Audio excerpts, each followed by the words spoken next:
So guys, ipapakita ko sa inyo. Ito naman ay para sa mga ibon. Yun, ang dami kasing mga ibon dito sa paligid namin. Kailangan din na may extra silang maiinom na tubig. Yan, ito ay kailangan ko din yan papalitan na para hindi din magkaroon ng mga bacteria. So, yan. Tapos dito, lalagyan ng mga pagkain. Since maraming mga pagkain ngayon, kasi spring season na, hindi ko kailangan na mag-extra maglagay dyan. So, sila ay marami pang nakukuha ng mga pagkain sa mga paligid.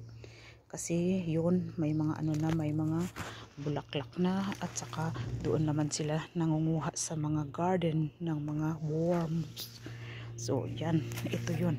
Sa summertime, naliligo din dito yung mga ibon.